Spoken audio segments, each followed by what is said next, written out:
যা কিছু মহান সৃষ্টি চিরকল্যাণকর, অর্ধেক তার করিয়াছে নারী, অর্ধেক তার নর। নারীর স্বাস্থ্য ভাবনা নিয়ে এসিআই এর বিশেষ আয়োজন ভালো থাকো নারী। সুপ্রিয় দর্শকবৃন্দ, আমি ডাক্তার প্রিয়াঙ্কা পদ্র আপনাদের সবাইকে স্বাগত জানাচ্ছি এসিআই ফার্মাসিউটিক্যালস প্রেজেন্স নারী স্বাস্থ্য বিষয়ক নিয়মিত অনুষ্ঠান ভালো থাকো নারী পক্ষ থেকে, পাওয়ার্ড বাই রেমকট, পিলার অ্যান্ড বায়োটেল। প্রত্যেকটি মাই কিন্তু চায় তার গর্ভকালীন সময়টা জটিলতা ছাড়া পার হোক, কিন্তু অনেক সময় আসলে অনাকাঙ্ক্ষিত ভাবে অনেক ধরনের জটিলতা দেখা যায়। এরকমই একটি বিষয় নিয়ে আমাদের আজকের আলোচনা। আমাদের আজকের আলোচনা গর্ভকালীন হরমোনের সমস্যা ও সমাধান, এবং এখানে আমরা আজ আলোচনা করব কি কি ধরনের হরমোনাল সমস্যা হতে পারে, কি বা তার লক্ষণ সমূহ, বা কিভাবে আমরা তার প্রতিকার করতে পারি।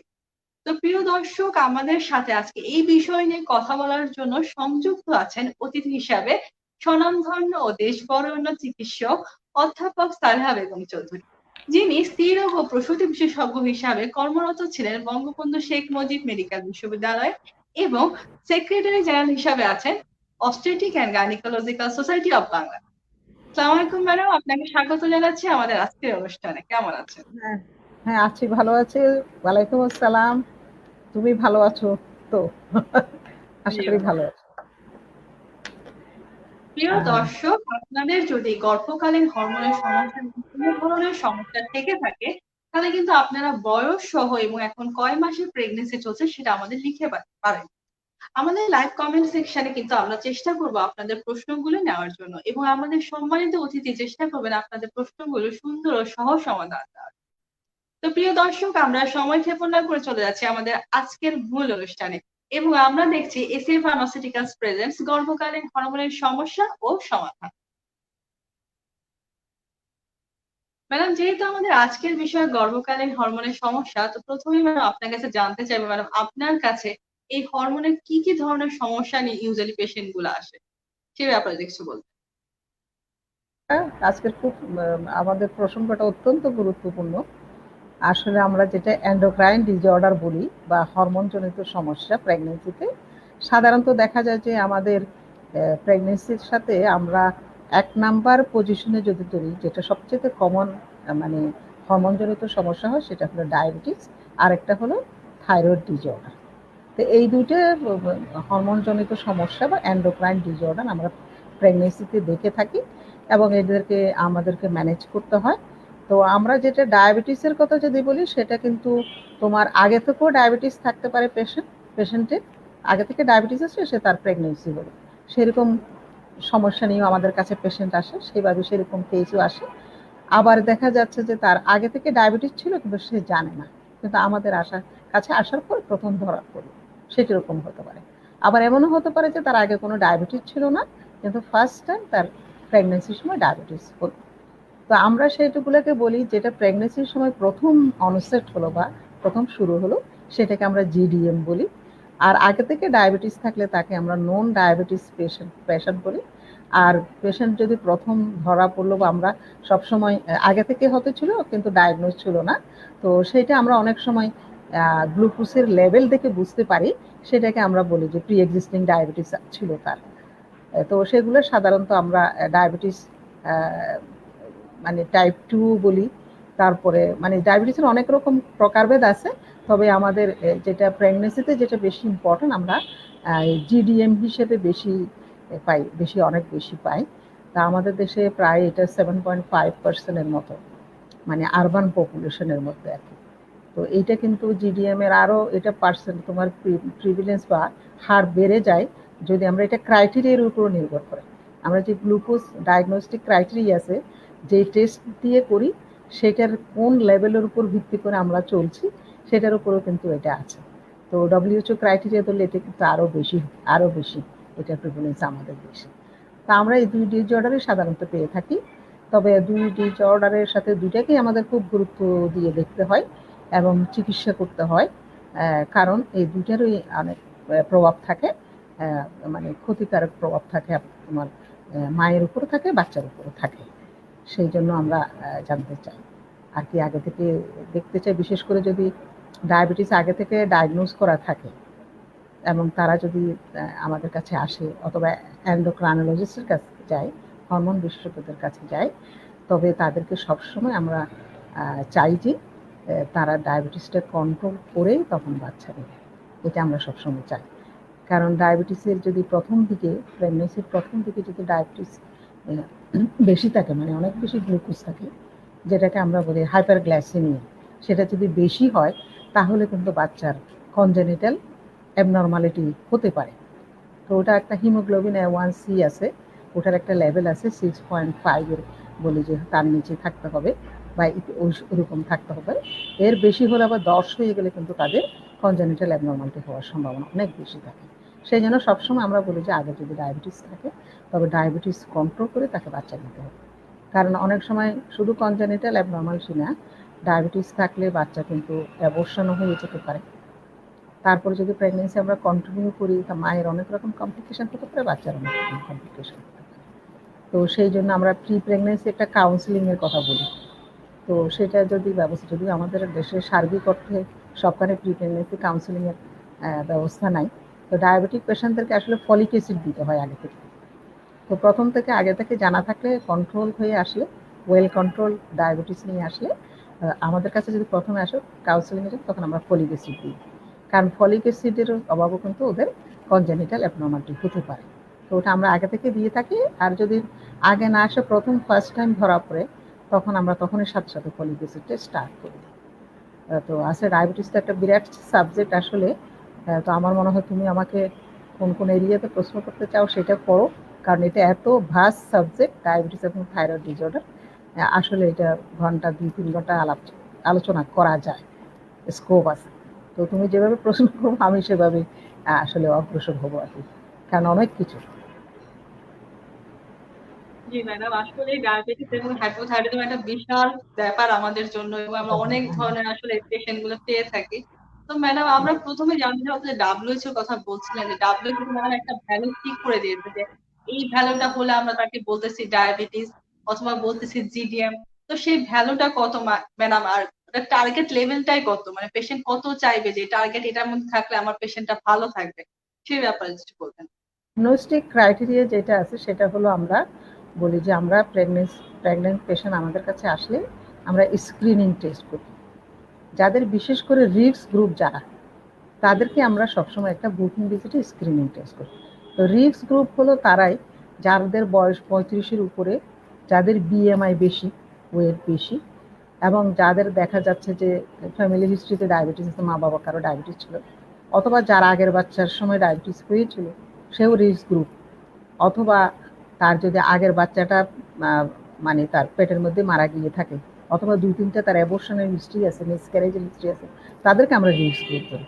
তো এই রিস্ক গ্রুপে তখনই তারা আমাদের কাছে আসে, প্রেগনেন্সি পজিটিভ হলেই যখনই আমাদের কাছে আসে তখন আমরা স্ক্রিনিং টেস্ট করি। স্ক্রিনিং টেস্ট WHO ফর্মুলা অনুযায়ী আসলে স্ক্রিনিংটা হলো ফাস্টিং করতে হবে এবং 2 আওয়ার আফটার 75 গ্রাম গ্লুকোজ করতে হবে। অর্থাৎ প্রথমে খালি পেটে করতে হবে, তারপর 75 গ্রাম গ্লুকোজ খাওয়াইয়ে তাকে আবার পরীক্ষা করতে হবে। তা আমরা আসলে বলি যে যদি এটা WHO ফর্মুলা অনুযায়ী যদি এটা ফাস্টিংটা 5 পয়েন্টের উপরে থাকে, অথবা যদি আমরা 2 আওয়ার আফটার গ্লুকোজ যদি সেটা 7.8-এর উপরে থাকে, তাহলে তাদেরকে আসলে আমরা বলি যে এটা জিডিএম, আমরা সেটা বলি।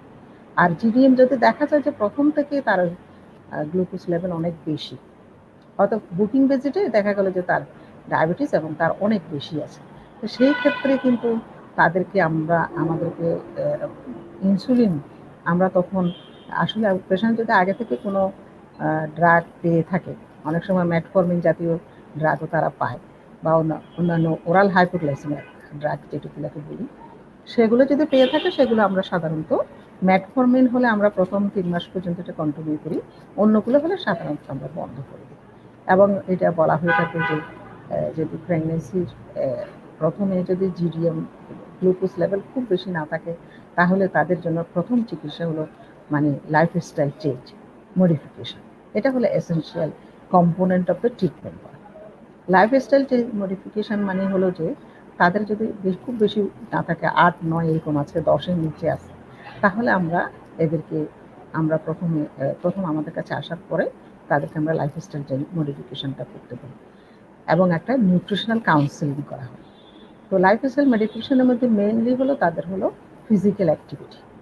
ফিজিক্যাল অ্যাক্টিভিটি তাদেরকে এক্সারসাইজ করতে বলা হয় 30 মিনিট, একটা মডারেট এক্সারসাইজ তারা রেগুলার করবে, তাতে কিন্তু অনেকের, এবং তারা একটা ক্যালোরি বিশেষ করে যারা ওবেস পেশেন্ট তাদের 30% ক্যালোরিকে আমরা কমাই দিই। তাদের ক্যালোরি রিকোয়ারমেন্ট সাধারণত 2200 থেকে 2400 থাকে, কিন্তু যারা ওবেস পেশেন্ট তাদের 30% ক্যালোরি কমাই দিই, তাতে তাদের কোনো অসুবিধা হয় না। তো এটা একটা। আর একটা হলো যে তাদের ক্যালোরি অনুযায়ী তাদের খাবারটাকে ঠিক করে দিতে হয়, কয়বার খাবে, কিভাবে নিবে, এটা তাদেরকে আমরা বলি। তারপর আমরা তাদেরকে বলি যে গ্লুকোজটা মনিটরিং করার জন্য। তো গ্লুকোজ মনিটরিং করার জন্য পেশেন্টকে আমরা বলে দিই, আমরা বিশেষ করে হোম গ্লুকোজ মনিটরিং টেস্ট আছে, বাসায় বসেও গ্লুকোজ দেখা যায়, গ্লুকোমিটার ইউজ করতে বলি। তো আমরা টার্গেট লেভেল আসলে আমাদের থাকে যে ফাস্টিং থাকে 5.3 আর মিলি ইন্টারন্যাশনাল পারে না, আর হলো আমাদের যেটা 2 আওয়ার আফটার মিল খাওয়ার পরে সেটা আমরা চাই যে 6.7 থাকুক। এইটা আমাদের একটা টার্গেট থাকে। এই টার্গেট ধরে পেশেন্টকে আমরা শিখাই দিই যে তুমি কীভাবে টেস্ট করবে, আর যে খাবারের টাইপটা বলি, আমরা ক্যালোরি অনুযায়ী তার খাবারটা নিউট্রিশন ঠিক করে দেয়।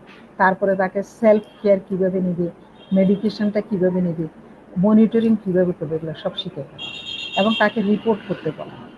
তো যদি দেখা যায় যে অনেক ক্ষেত্রে জিডিএম কিন্তু এই lifestyle modification plus maternal nutrition therapy যেটা বলি আমরা, এতেই কিন্তু বেশিরভাগ পেশেন্টের কন্ট্রোলে চলে আসে। তবে যদি এটা কন্ট্রোলে না আসে, টার্গেট লেভেলে না পৌঁছে, তাদেরকে অবশ্যই ইনসুলিন দিতে হবে। তো ইনসুলিন দিয়ে আবার আমরা সেই ইনসুলিন দেওয়া শুরু করা, আবার ইনসুলিন দেওয়ার সাথে একটা ডোজটা অ্যাডজাস্ট করতে হয়। তো ডোজ অ্যাডজাস্ট করার জন্য পেশেন্টকে কিন্তু প্রথম দিকে তাকে অন্তত 4 বার থেকে 6 বার তাকে গ্লুকোজ টেস্ট করতে হয় ফাস্টিং, তারপরে এরপরে প্রত্যেক মিলের পরে এইভাবে তাকে করতে হয়। করে যখন সে একটা টার্গেট লেভেলে পৌঁছায়, তখন কিন্তু সে প্রত্যেক দিনেই করবে, তাকে টেস্ট করতে হবে টার্গেট লেভেল না পৌঁছার পর্যন্ত। টেস্ট করে ওইটা বাসায় বসে করবে সে।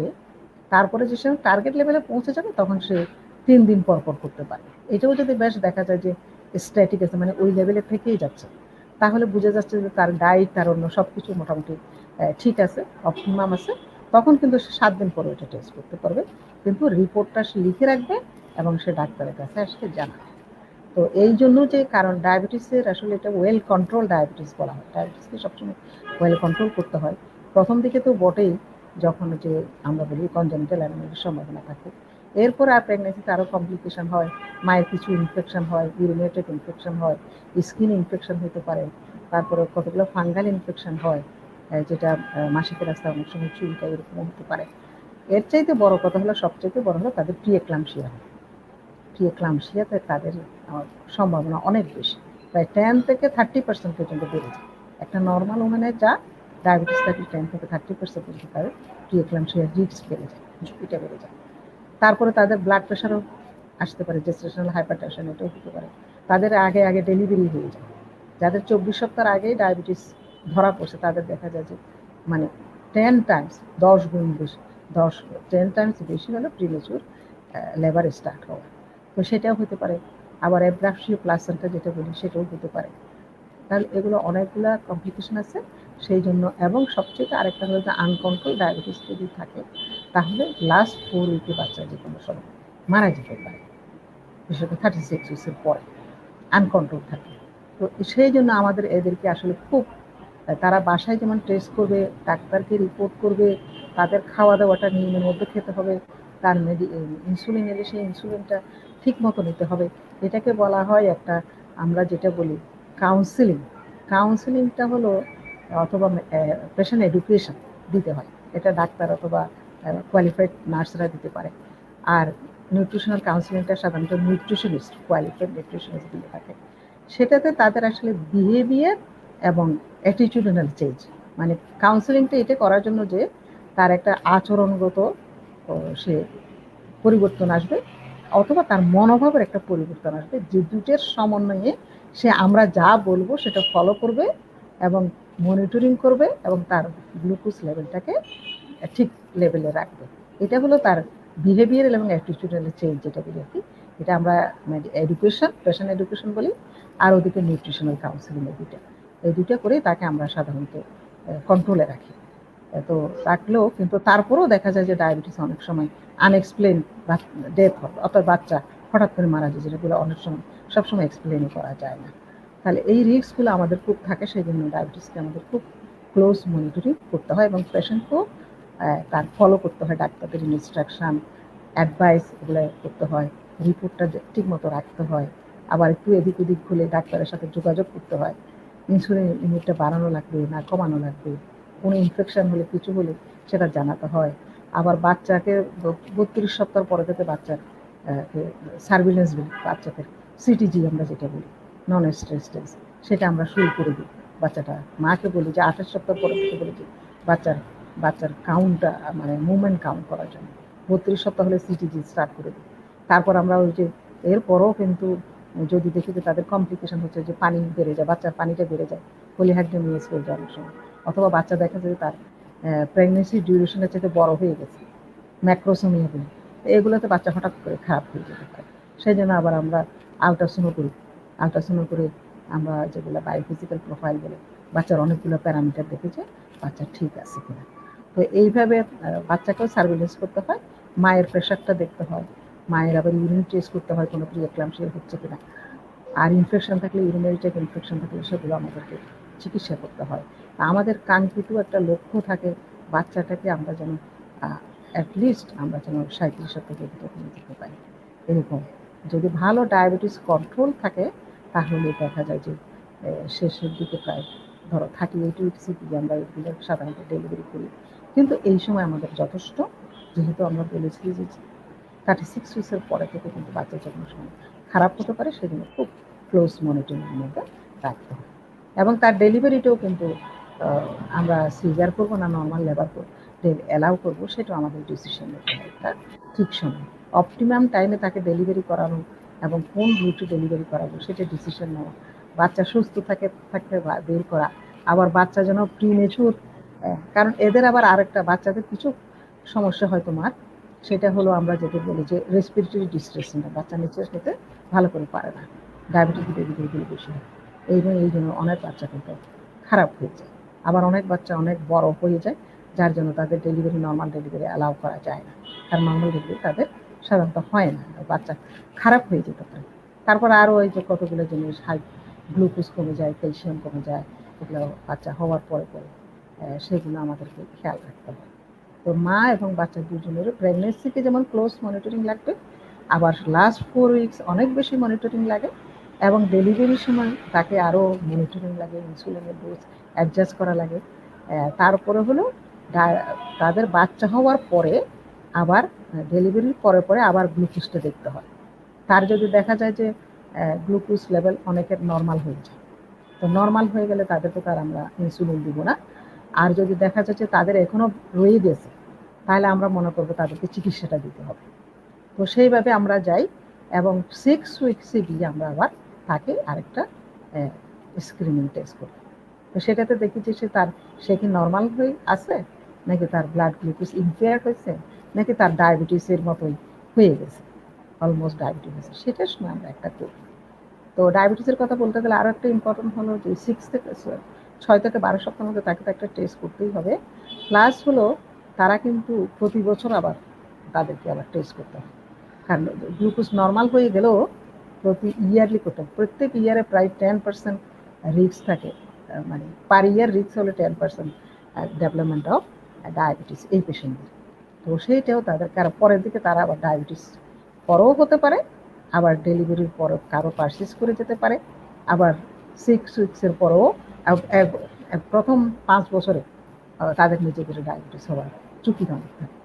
তো তাদেরকে আসলে এরপরও একদম আরও বয়স হলে তখনও কিন্তু ডায়াবেটিস হওয়ার সময় যদি তাদের জিডিএম, মানে আমরা এটাই জানি যে তাদের ডায়াবেটিস প্রেগনেন্সির সময় থাকবে, প্রেগনেন্সি করার থাকবে না, কিন্তু তাদেরকে অলওয়েজ চেক আপে রাখতে হয়েছে, তাদের আবার ডায়াবেটিস হয়ে যাওয়ার সম্ভাবনা থাকে।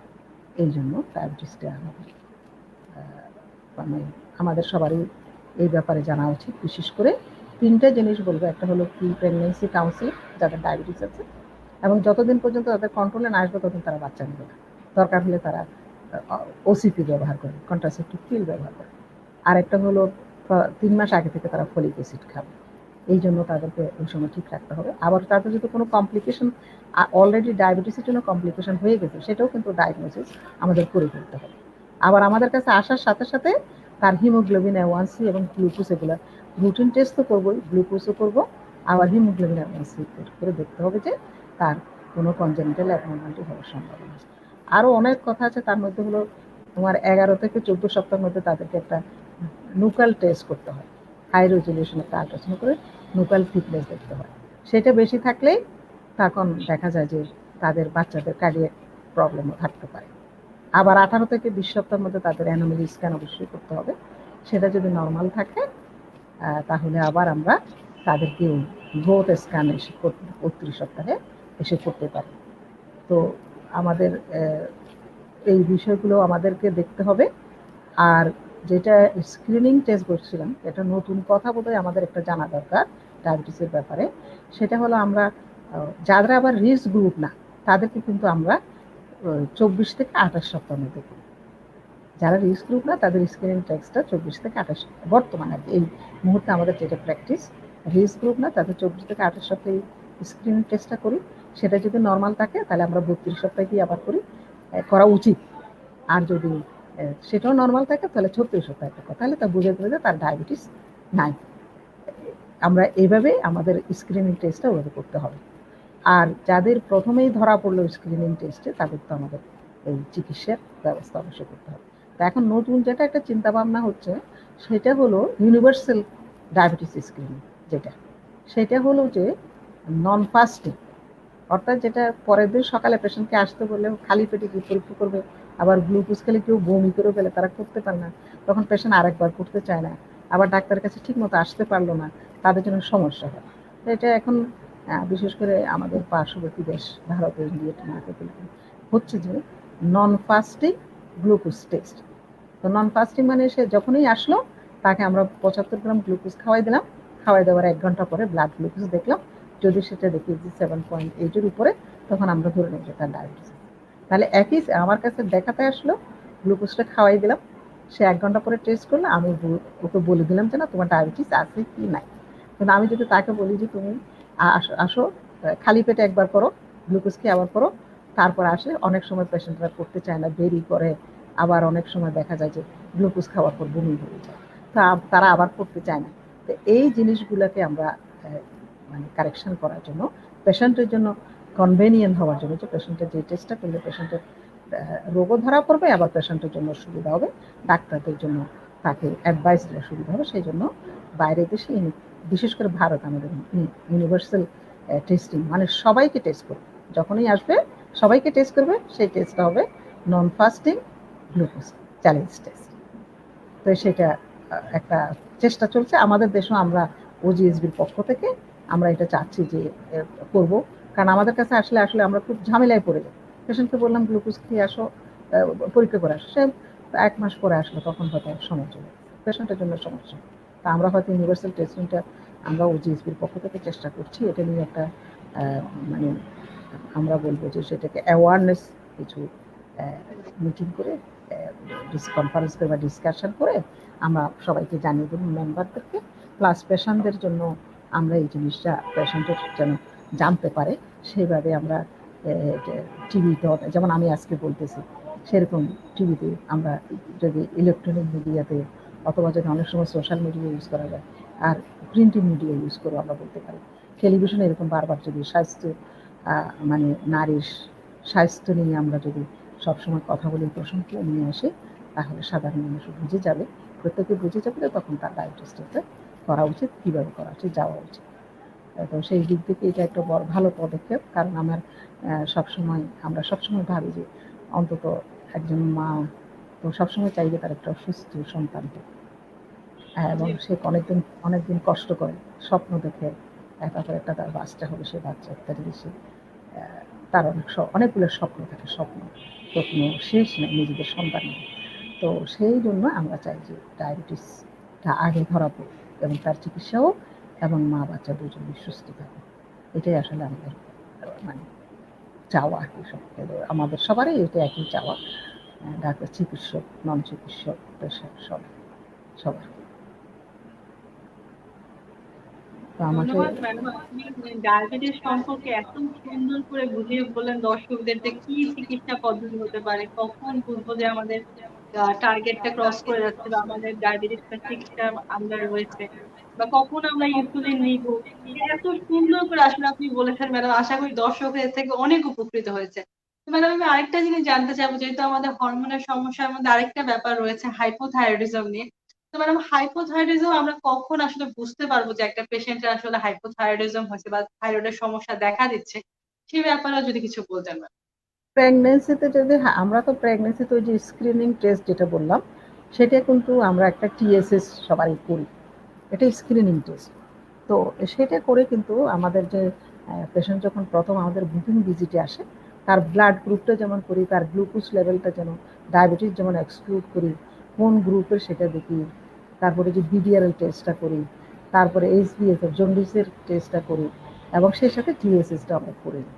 তো করে নিলে সেটা যদি দেখা যায় যে টিএসএস যদি বেশি, থাইরয়েড যেটার মধ্যে হাইপোথাইরয়েডিজম যেটা থাকে, একটা হাইপোথাইরয়েডিজম আছে প্রাইমারি, তার আগে থেকে আছে, এটা হলো সাধারণত অটোইমিউন ডিজিজ যাদের থাকে তাদের হয়, এটা প্রাইমারি হাসিমটোর ডিজিজ বলে এটাকে। এটা অনেক সময় মানে পত্র পত্রিকায় হয়তো থেকেও মানুষ জানা থাকতে পারে, হাসিমটোর ডিজিজ নামটা অন্যরকম। তো ওটা কিন্তু ওটা হয়তো অ্যান্টিবডি থাকে থাইরয়েডের, তো ওটার চিকিৎসা কিন্তু অনেক সময় ওটা আবার ওই রকম হাসিমটোর ডিজিজ থেকে ডেলিভারির পরও আবার থাইরয়েডের একটা প্রবলেম হয়, ইনফ্ল্যামেশন হয় এবং এটা আবার পারসিস্ট করে। তো ওটা একটা ঝামেলা থাকে হাসিমটোর প্রাইমারি ডিজিজ। তবে আমরা যে বেশিরভাগ ক্ষেত্রে যেগুলো আমরা দেখি সেগুলো হলো আয়োডিন ডেফিসিয়েন্সির জন্যই থাইরয়েড হাইপোথাইরয়েডিজম। যাদের আয়োডিন আয়োডাইড সল্ট আগে আগে আরও বেশি হতো, আজকাল তো আয়োডাইড সল্ট পাওয়া যায়। তারপরে আমরা পেশেন্টকে দুধ খেতে বলি, ডিম খেতে বলি, বিন খেতে বলি, তো এগুলো থেকেও কিন্তু আসে। তো সেই জন্য তাদের দেখা যায় যে আয়োডিনের ডেফিসিয়েন্সি খুব একটা হয় না এখন।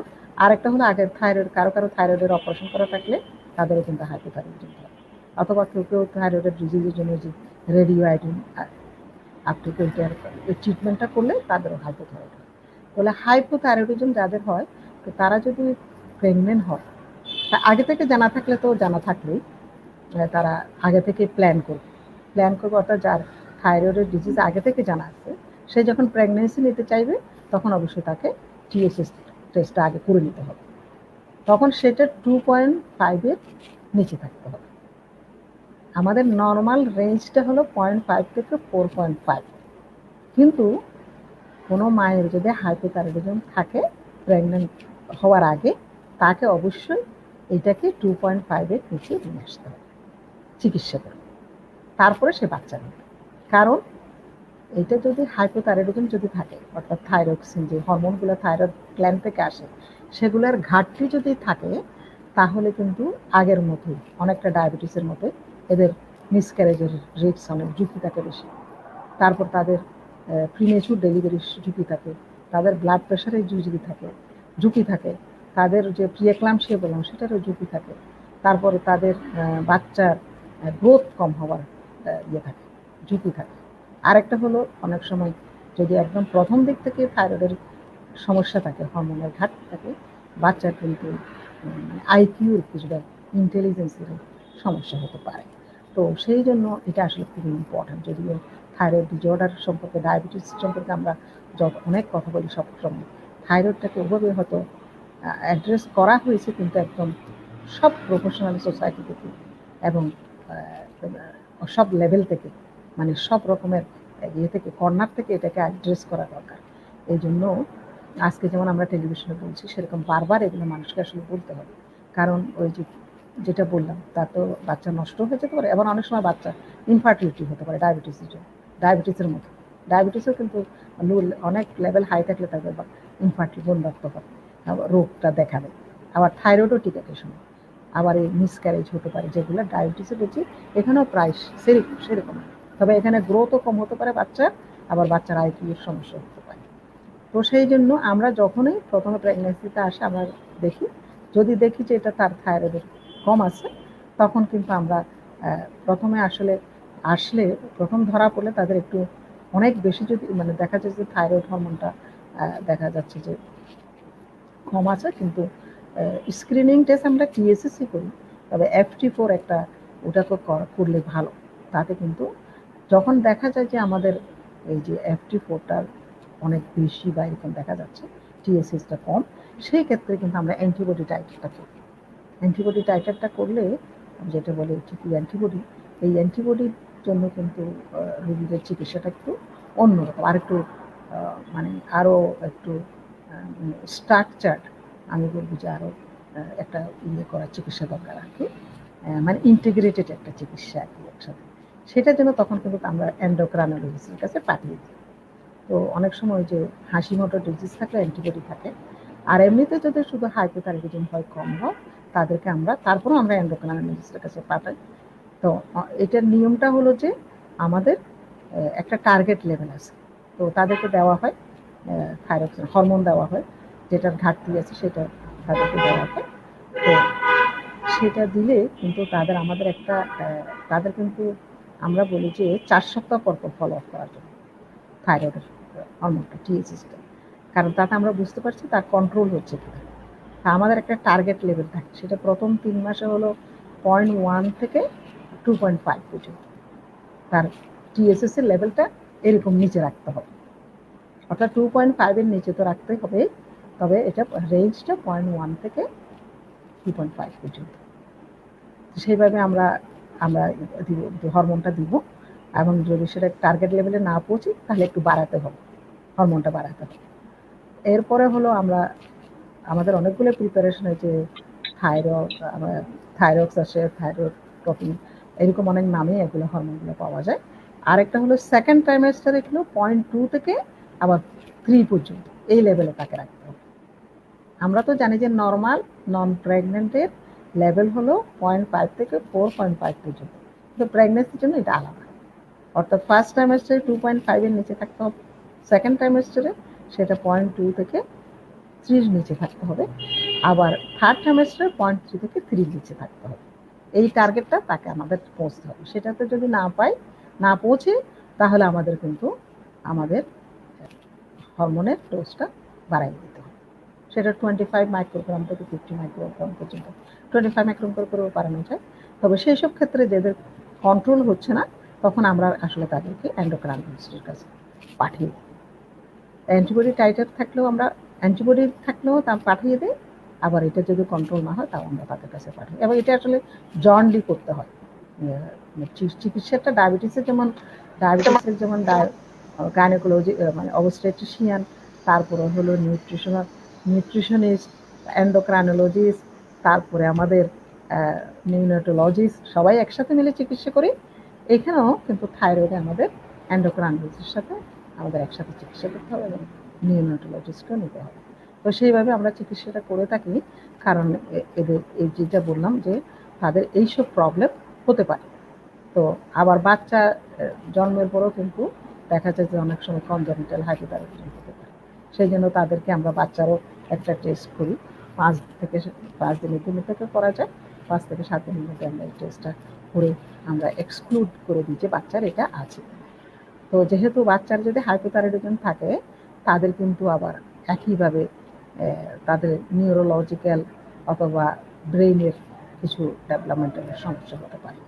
তো সেটির জন্য আমরা থাইরয়েডটাকে আমরা বলবো যে থাইরয়েডের স্ক্রিনিং টেস্টও আমরা করব। আর সবসময় হয়তো করা হয় না একদম সারা দেশে রুট লেভেল পর্যন্ত স্ক্রিনিং টেস্ট থাইরয়েড আমরা করতে বললেও আমরা পর্যায়ক্রমে আমাদের আসলে পুরোপুরি এই টেস্ট সবখানে করতে হবে। তা আমরা এখন সবসময় করে থাকি, কিন্তু একদম আমরা যদি বলি যে এটা প্রত্যেকটা মাকে এই টেস্ট করানো উচিত, তাহলে সেই ব্যবস্থাও আস্তে আস্তে আমাদের পর্যায়ক্রমে আমাদের গভর্নমেন্ট ফেসিলিটিগুলো আস্তে আস্তে আমাদের নিয়ে আসতে হবে। ধন্যবাদ ম্যাডাম। প্রিয় দর্শক, আমরা দেখছিলাম এসএস ফার্মাসিউটিক্যাল প্রেজেন্স গর্ভকালীন হরমোনের সমস্যা ও সমাধান। ম্যাডাম, আমরা এই মুহূর্তে কিছু দর্শকের প্রশ্ন জেনে যাচ্ছি। ম্যাডাম, বন্যা বিশ্বাস নামে আমাদের একজন দর্শক জানতে চেয়েছেন, তার 26 সপ্তাহ 6 দিনের প্রেগনেন্সি চলছে। তার প্রোল্যাক্টিন হরমোনের ইমব্যালেন্সের কারণে পিটুইটারি গ্ল্যান্ডে একটা টিউমার আছে এবং সে ক্যাবারগল খাচ্ছে 2017 সাল থেকে। প্রেগনেন্সির যে জন্য সে কোনো মেডিসিনটা বন্ধ করে রেখেছে এবং সে থাইরক্সিনও খাচ্ছে সে 2017 থেকে, এবং তার হচ্ছে প্রোল্যাক্টিন এখন 68 এবং তার এই টিউমারটার জন্য কোনো প্রবলেম করবে কিনা এবং এই ক্যাবারগল খাওয়া সে শুরু করবে কিনা, এবং তার প্রেগনেন্সির 4 মাসের সময় সে গ্লুকোজ টেস্ট করেছিল, তার 5 এসেছিল। এখন কি আর কোনো কিছু করা লাগবে কিনা? হ্যাঁ, সে যদি পিটুইটারি টিউমারের জন্য হাইপার প্রোল্যাক্টিনেমিয়া, মানে তার প্রোল্যাক্টিন লেভেল বেশি ছিল বলে প্রেগনেন্সির আগে, এবং সেটা টিউমারের জন্য হয়েছে, সেটা সেটা যে বলেছে ওটাই হয়, টিউমারের জন্য প্রোল্যাক্টিন লেভেল বেড়ে যায়।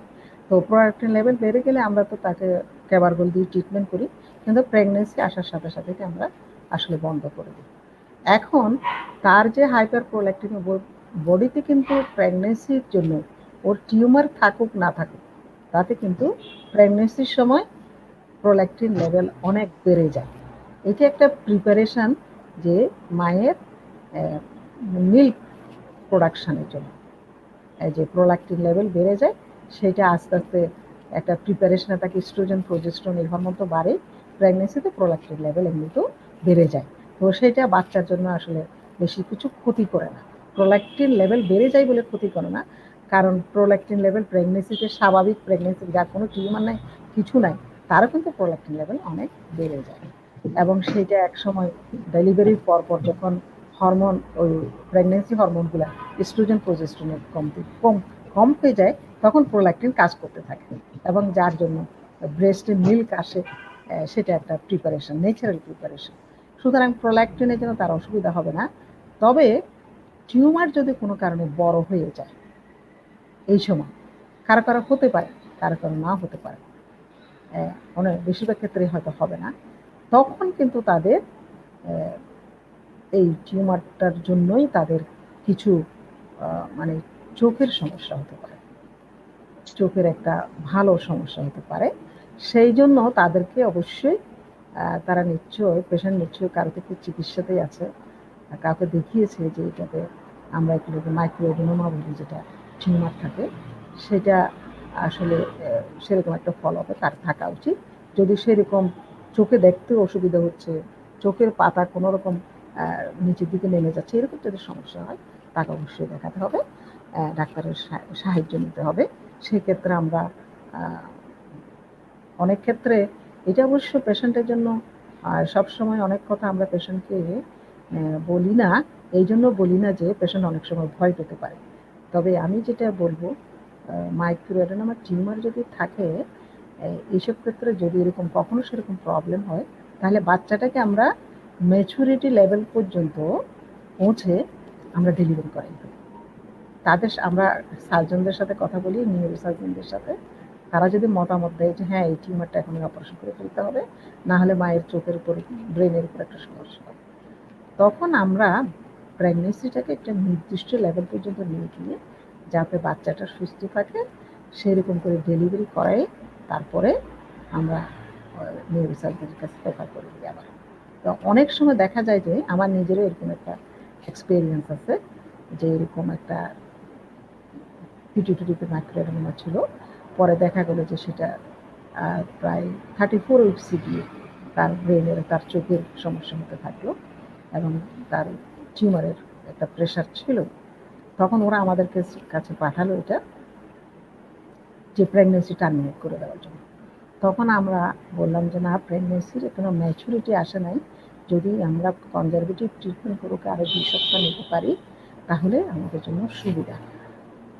কারণ তার যদি পিটুইটারি গ্ল্যান্ড ফেলে দেওয়া হয়, ভবিষ্যতে তার তো আবারও বাচ্চা নাও হতে পারে, মানে বাচ্চা হওয়ার সময়। তখন সেই রকম একটা ক্ষেত্রে আমরা যখন একসাথে বসে বোর্ডের মতো করে কম্বাইন একটা ডিসিশন নিলাম যে আমরা 2 সপ্তাহ রাখবো।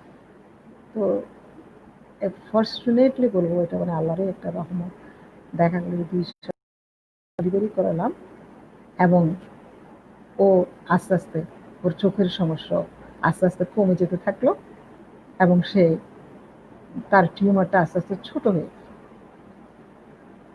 পুরোপুরি জানে, তাহলে তার অপারেশন তার করা লাগলো না, বাচ্চাটাও ভালো থাকে। তো এইরকম কিছু মাঝে মধ্যে হয়তো এরকম একটা পরিস্থিতি হতে পারে, তখন অবস্টেট্রিশিয়ান এবং সার্জন মিলে একটা মানে সুস্থির একটা ডিসিশন তারা নেয়, মা বাচ্চাটাকে কীভাবে দুজনকে সুস্থ রাখা যায় সেরকম একটা লক্ষ্য সামনে রেখে। তো এগুলোর এমনি বলছি আমি, তবে এগুলো নিয়ে কারো ভয় পাওয়ার কোনো কারণ নেই। এইসব ক্ষেত্রে আমরা একটা সবসময় একটা ডিসিশন নেওয়ার চেষ্টা করি যাতে মা বাচ্চা দুজনে ভালো থাকে। তবে ওর জন্য যেটা আমি মেসেজ বলবো, তার প্রোল্যাক্টিন লেভেল বেড়ে যাওয়ার জন্য তার প্রেগনেন্সির কোনো সমস্যা হবে না। ধন্যবাদ ম্যাডাম। আমি আরেকটি প্রশ্ন নিতে চাচ্ছি ম্যাডাম।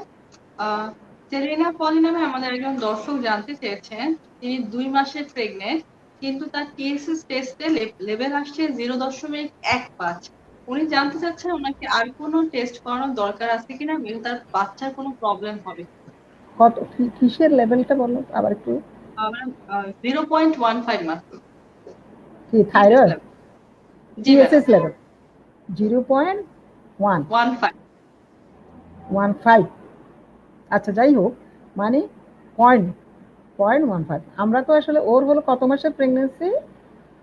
ওর হচ্ছে ম্যাডাম 2 মাসের প্রেগনেন্সি। হ্যাঁ, 2 মাসের প্রেগনেন্সি হলে আমরা ফার্স্ট ট্রাইমেস্টারে আসলে 0.1 থেকে 2.5 এর নিচে রাখতে চাই টিএসএস। তো সেই হিসেবে তার এখনো তার রেঞ্জের মধ্যেই আছে, তারপরেও তাকে অবশ্যই এন্ডোক্রাইনোলজিস্টের সাথে দেখা করতে হবে একটু, আর এটাকে মানে আর কমানোর দরকার আছে কিনা, অর্থাৎ যে থাইরক্সিন হরমোনটা সে পাচ্ছে এই এখনো পর্যন্ত সে কিন্তু নর্মাল রেঞ্জের মধ্যে আছে, যেহেতু তার ফার্স্ট ট্রাইমেস্টার প্রথম 3 মাসের মধ্যেই প্রেগনেন্সি এবং আমাদের রেঞ্জ হলো 0.1 থেকে 2.5 পর্যন্ত। সুতরাং ওর 0.1 আছে, সেই হিসেবে সে এখনো নর্মাল আছে এবং সেই নর্মালে সে থাকতে পারবে। তারপরেও সে একটা পরামর্শ নিতে পারে এন্ডোক্রাইনোলজিস্টের কাছে যে তার হরমোনটার ডোজটা কমানোর প্রয়োজন আছে কিনা, মানে এর নিচে যেন কমে না যায়। ম্যাডাম আমি আরেকটি প্রশ্ন নিতে চাচ্ছি ম্যাডাম। সুমন নামে আমাদের একজন দর্শক জানতে চেয়েছেন, তার ওয়াইফের 25 সপ্তাহ চলছে এবং 2 সপ্তাহ হলো তার হাত পা ফুলে গেছে, এই মুহূর্তে তার কি করণ? হ্যাঁ, 25 সপ্তাহে যদি হাত পা ফুলে যায়, পা ফুলাটা কিন্তু প্রেগনেন্সির একটা নর্মাল বিষয়, অর্থাৎ প্রেগনেন্সি আসলে পায়ে পানি আসতে পারে, সেটা এরকম সময় 24-25 সপ্তাহে আসতে পারে, সেটাকে আমরা স্বাভাবিক বিষয় বলে মোটামুটি ধরে নিই। তবে যেহেতু তার হাতে পায়ে পানি আসছে এবং পানি আসলে আমরা আরেকটা টেস্ট করে নিই, আমাদের বলা হয় যে early onset of pre eclampsia, এরকম একটা আমাদের প্রি এক্লাম্পসিয়া যেটা আছে সেটা কিন্তু 20 সপ্তাহ পরে থেকেও হতে পারে। তো সেই ক্ষেত্রে অবশ্যই যদি তার হাতে পায়ে পানি আসে তাহলে আমাদের টেস্ট করতে হবে, তার ইউরিন টেস্ট করতে হবে, ইউরিনে কোনো প্রোটিন যাচ্ছে কিনা, আর আমরা তার সাথে তার সিবিসি আমরা ব্লাড টেস্টগুলো করে নিব, প্লেটলেট কাউন্টটা দেখব, তারপর ইউরিন অ্যালবুমিনটা দেখব, সেই কোনো এটা আর্লি অনসেট অফ প্রিএক্লাম্পসিয়া। প্রিএক্লাম্পসিয়া যদি হয়, এটা তো প্রিএক্লাম্পসিয়া এমন একটা সমস্যা, প্রেশার বাড়বে, পানি আসবে, অনেক সমস্যা, এক্লাম্পসিয়া হতে পারে। সুতরাং এটাকে আগে ডায়াগনোসিস করতে হবে, আর্লি ডায়াগনোসিস করে প্রিএক্লাম্পসিয়াকে যদি চিকিৎসা করা যায় তাহলে পেশেন্ট ভালো থাকবে, মা ভালো থাকবে, প্লাস এক্লাম্পসিয়া হবে না। তো সেটা যদিও তার 25 সপ্তাহ, প্রিএক্লাম্পসিয়াটা অনেকের আরও পরে হয়, কিন্তু আর্লি অনসেট অফ প্রিএক্লাম্পসিয়া আছে যেটা 20 সপ্তাহ পরে হতে পারে। তো সুতরাং আমাদের প্রথমেই যেহেতু হাতেও পানি চলে আসছে, তাকে অবশ্যই টেস্ট করে দেখতে হবে যে এখনো প্রিএক্লাম্পসিয়া হয়েছে, আর সেটা যদি না থাকে, অন্য কিছু না থাকে, তাহলে তার ভয় পাওয়ার কারণ নেই। তবে সে 15 দিন পর পর ডাক্তারকে দেখাবে, এবং কারণ তার যে কোনো সময় আবার প্রিএক্লাম্পসিয়া হয়ে যেতে পারে বা প্রেশারও বেড়ে যেতে পারে, প্রেশারটা চেক করতে হবে, সেই জন্য ইউরিনটাও টেস্ট করতে হবে। সেইটুকু তাকে আগে যদি 1 মাস পরে পরে সে ডাক্তারকে দেখায়, এখন তাকে 15 দিন পরে পরে করতে হবে, এবং তাকে ওই আমরা যেটা বললাম রক্তটা পরীক্ষা করতে হবে আর ইউরিনটা টেস্ট করতে হবে, যাতে সে প্রিএক্লাম্পসিয়া যদি হঠাৎ হয়ে যায় যেন আর্লি ডায়াগনোসিস হয় এবং চিকিৎসা তাড়াতাড়ি শুরু করা যায়। ধন্যবাদ ম্যাডাম। আমি আরেকটি প্রশ্ন এগিয়ে যাচ্ছি ম্যাডাম। সিনথিয়া নামে আমাদের একজন দর্শক জানতে চেয়েছেন, ওনার ডায়াবেটিস আছে 5 বছর, ওনার বয়স বর্তমানে 32 বছর এবং উনি ডায়াবেটিসের জন্য মেটফর্মিন 500 মিলিগ্রাম 2 বেলা করে খাচ্ছেন। উনি আবার একটি বাচ্চা নিতে চাচ্ছেন, তো এই মুহূর্তে ওনার কি করতে হবে? হ্যাঁ, ডায়াবেটিস থাকলে প্রথম কথা যে ডায়াবেটিস কন্ট্রোলে নিয়ে আসতে হবে, এবং যেটা বলেছি আগে, প্রি প্রেগনেন্ট বাচ্চা সে নিতে পারবে, পেশেন্ট নিতে পারবে চাইলে, কিন্তু ডায়াবেটিসটাকে কন্ট্রোলে আনতে হবে। ম্যাটফর্মিন যদি খেয়ে কন্ট্রোলে থাকে তাহলে ঠিক আছে, কোনো অসুবিধা নেই। যদি একদম নর্মাল আমরা যেটা টার্গেট লেভেল চাই, যে লেভেলে সে প্রেগনেন্সি নিতে পারবে সেরকম চাই, নর্মাল আমরা চাই যেটা গ্লুকোজটা কন্ট্রোল, নর্মাল মানে কন্ট্রোল লেভেলে পাই, আমাদের যে টার্গেট আছে সে টার্গেট লেভেলে থাকতে হবে। সেরকম যদি সে থাকে তাহলে সে কিন্তু প্রেগনেন্সিতে তার নিতে পারবে।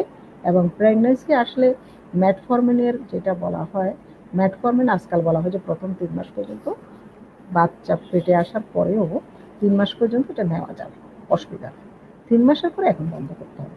একসময় আমরা পিসিইউ চিকিৎসা করলে ম্যাটফর্মিন দিয়ে প্রেগনেন্সি আসলে আমরা ম্যাটফর্মিন কন্টিনিউ করতাম, মানে পুরো প্রেগনেন্সি কন্টিনিউ করতাম। কিন্তু এখন রিসেন্ট যেটা রিকমেন্ডেশন সেটা হলো ম্যাটফর্মিন প্রথম 3 মাস কন্টিনিউ করা যাবে, কারণ ম্যাটফর্মিন প্রথম 3 মাস কন্টিনিউ করলে সাধারণত অ্যাবর্শনের রিস্কটা, ঝুঁকিটা কমে, সেই জন্য মিসক্যারেজের ঝুঁকিটা কমে, সেই জন্য কন্টিনিউ করবে, তবে 3 মাসের পরে না। কিন্তু যদি তার প্রেগনেন্সির সময় ব্লাড গ্লুকোজ টেস্ট করে দেখা যায় যে সেটা টার্গেট লেভেলে নাই, তাহলে অবশ্যই তাকে ম্যাটফর্মিন বন্ধ করে দিয়ে তাকে ইনসুলিন দিতে হবে।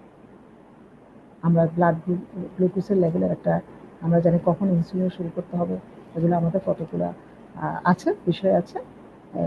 গ্লুকোজ কত লেভেল হলে আমাদের দিতেই হবে, ম্যাটফর্মিন খাওয়ার পরও কন্ট্রোল না হলে কী করতে হবে, এটা ট্রিটমেন্টের একটা আমাদের বলি যে রেজিম বা ট্রিটমেন্টের কতগুলো স্টেপ আছে, সেটা তখন তাকে কিন্তু ইনসুলিন স্টার্ট করতে হবে। আর তাকে ফলিক অ্যাসিডটা খেতে হবে। সে বাচ্চা নিতে হবে, বাচ্চা নিতে যাওয়ার জন্য তাকে ফলিক অ্যাসিডটা আগে থেকে, যখন সে বাচ্চার জন্য চেষ্টা করবে তখন তাকে ফলিক অ্যাসিড সে খেতে থাকবে। ধন্যবাদ ম্যাডাম। আমাদের প্রথম দর্শক ম্যাডাম বর্ণা বিশ্বাস আরেকটা জিনিস জানতে চেয়েছেন ম্যাডাম, যে হাইপার প্রোডাক্টেনিমিয়া ছিল, সে লিখতে তার হচ্ছে টিউমারটার সাইজ হচ্ছে 3 সেন্টিমিটার এবং এর জন্য সিজার করার সময় তার কোনো সমস্যা হতে পারে কিনা, এবং তিনি হচ্ছে সিজার করার পরে আবার কবে ক্যাভার গোলটা খাবেন, এবং তিনি 4 মাসের সময় একবার সুগার টেস্ট করেছিলেন, এখন আবার করবেন কিনা? হ্যাঁ, 4 মাসের জন্য আমরা যদি প্রথম বুকিং ভিজিট যদি পেশেন্টের 4 মাসেই হয়ে থাকে, সেটা যদি গ্লুকোজ টেস্ট বা স্ক্রিনিং টেস্ট করে থাকে, শুধু এমনি টেস্ট করলে হবে না, স্ক্রিনিং টেস্ট যেটা আমরা বললাম সেরকম একটা মানে রিকমেন্ডেড একটা টেস্ট যদি সে করে থাকে, তখন যদি তার নর্মাল থাকে তাহলে তার এখন গ্লুকোজ সে 24 থেকে 28 সপ্তাহ দিয়ে করবে, আবার স্ক্রিনিং টেস্টটা করবে যদি এটা নর্মাল থাকে। আর এটা তো অ্যাবনর্মাল হয় তাকে চিকিৎসায় যেতে হবে। আর যদি নর্মাল থাকে সে 24 থেকে 28 সপ্তাহে করবে, কারণ বেশিরভাগ ডায়াবেটিস জিডিএম 24 থেকে 28 সপ্তাহের মধ্যে ধরা পড়ে, এর আগে অনেক সময় ধরা নাও পড়তে পারে। তো সেই ক্ষেত্রে তাকে অবশ্যই আবার 24 থেকে 28 সপ্তাহে তাকে আবার টেস্ট করতে হবে এটা করার জন্য। আর যেটা প্রোল্যাকটিন, হাইপার প্রোল্যাকটিনিমিয়া ছিল, সেটা তো আগেই বলছি তার জন্য কোনো সমস্যা না। এবং ক্যাভারগোল যদি প্রেগনেন্সির ডেলিভারি পরে কন্টিনিউ করবে কিনা সেটাতে তাকে নিতে অসুবিধা নেই, কিন্তু যেটা হয় এটাতে তার ব্রেস্ট ফিডিংয়ের বা ব্রেস্ট মিল্ক কমে যাওয়ার একটা সম্ভাবনা আছে, এছাড়া অন্য অসুবিধা নেই। মানে আমরা মনে করি যে যদি সেটা খুবই দরকার হয় তাহলে অবশ্যই কথা বলে সেই এই চিকিৎসাটা আবার নতুন করে করবে, রিভিউ করবে বা নেবে। তবে যেটা বললাম সেটা হলো এটার ক্যাভারগুলো হলো প্রোল্যাকটিনের উল্টো জিনিস, অর্থাৎ প্রোল্যাকটিনকে কমায়, আর প্রোল্যাকটিনটা ব্রেস্ট মিল্ক শুরু করার জন্য বেশি দরকার হয়। পরের থেকে অবশ্য ব্রেস্ট ফিডিং এস্টাবলিশ হয়ে গেলে তখন খুব একটা অসুবিধা হয় না, মানে আমাদের যদি ক্যাভারগুলো খায়, তো সেই হিসাবে সে পরে নিতে পারে। প্রিয় দর্শকবৃন্দ, আমরা দেখছিলাম এসিআই ফার্মাসিউটিক্যালস এর সৌজন্যে আমাদের আজকের অনুষ্ঠান গর্ভকালীন হরমোনের সমস্যা ও সমাধান। এবং আমরা কিন্তু একদমই আসলে অনুষ্ঠানের শেষ প্রান্তে চলে এসেছি। আমাদের ম্যাডাম কিন্তু খুবই সুন্দরভাবে দুইটা বিষয় আজকে তুলে ধরেছে। ম্যাডাম কিন্তু ডায়াবেটিস এবং হাইপোথাইরয়েডিজমের বিভিন্ন সমস্যাগুলো নিয়ে আলোচনা করেছেন, কি করতে পারেন আপনারা, এবং আপনাদের প্রশ্নগুলোরও কিন্তু খুব সুন্দর সহজ সমাধান দিয়েছেন। ম্যাডাম, আপনাকে আসলে অশেষ ধন্যবাদ জানাচ্ছি যে আপনি আপনার এই গুরুত্বপূর্ণ সময় থেকে আমাদের কিছু সময় দিয়েছেন এই দর্শকদের জন্য।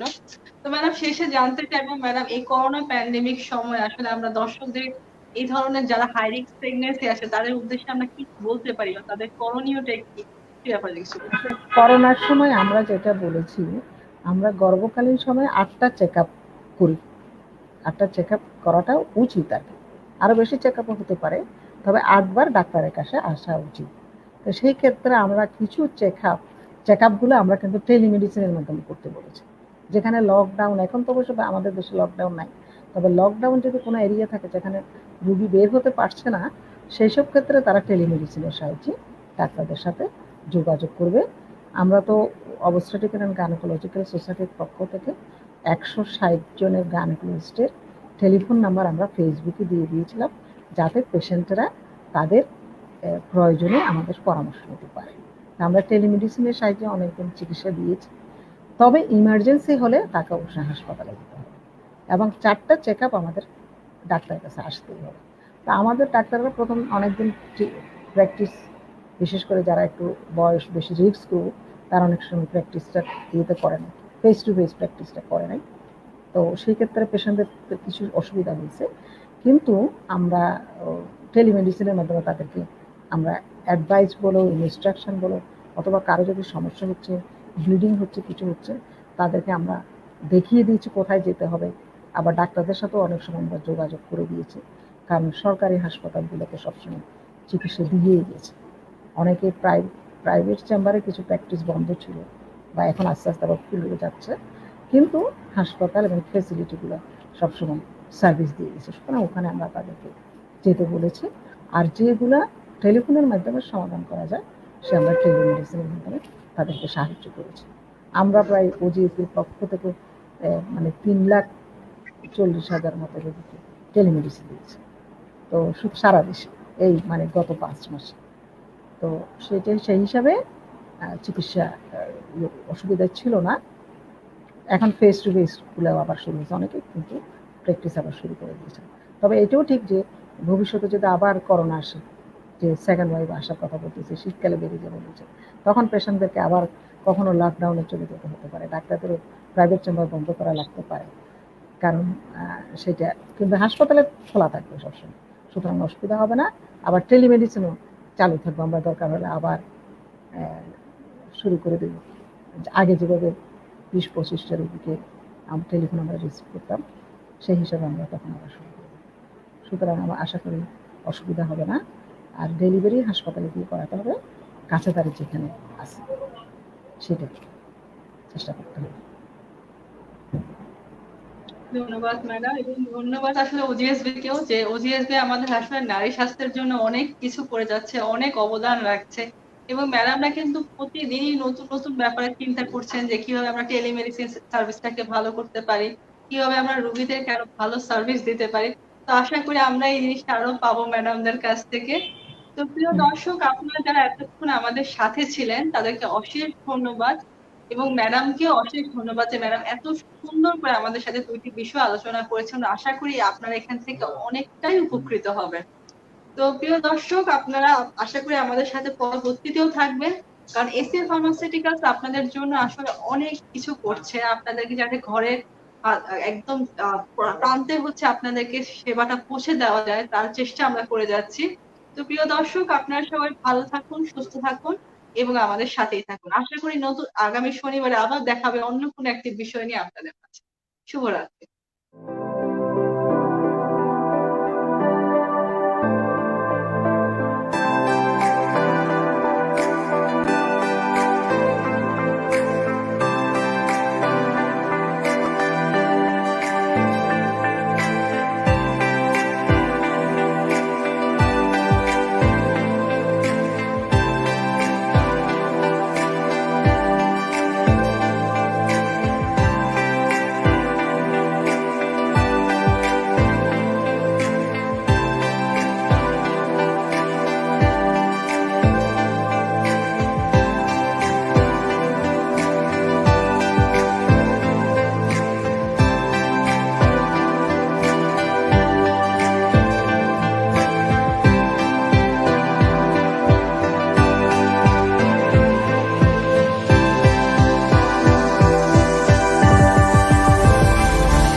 You are watching Raj TV, Jagorone, Bangladesh. Please subscribe our channel.